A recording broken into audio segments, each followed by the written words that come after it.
Ćao ljudi, gledate Jaseštajna i imam super vesti for you, za vas. Slušajte ovako, ne znam da li se sećate, ali u našem klipu zbog Sira 30 sam imao onu uvrnutu ideju da Fanta napravi novu uvrnutu flašu.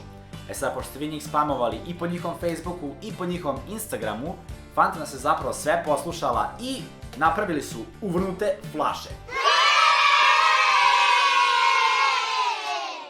E sad, ovo ne znači samo dobijamo novu uvrnutu flašu, već dobijamo i nove Fanta uvrnute izazove. I to ne ovde na YouTube-u, ne na Facebooku, ne na Instagramu, već na Fanta SRB Snapchat profilu.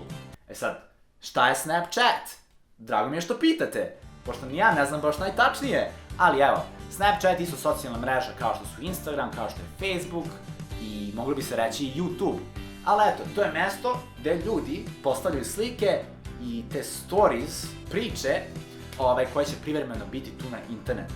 Zato treba zapratiti Fanta SRB kako biste videli Fanta uvrnute izazove koje nećemo raditi samo mi sa YouTube kanala Jaseštajn, već će tu biti i srpski tutoriali, Kovalska, PCX, Zvoganj i Denis sa YouTube kanala Gradual Report i Serbian Lesson Guide.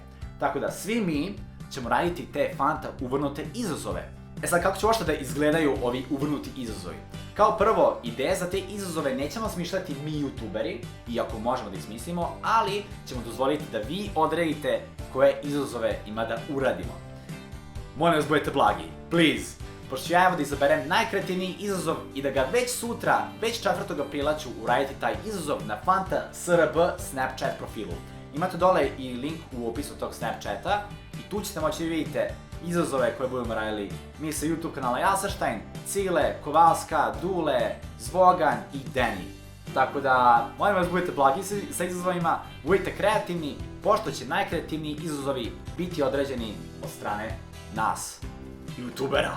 I eto, ne, ozbiljno ljudi, Snapchat, Fanta SRB i ajmo da vidimo šta nas čeka. Please be gentle. Ćao.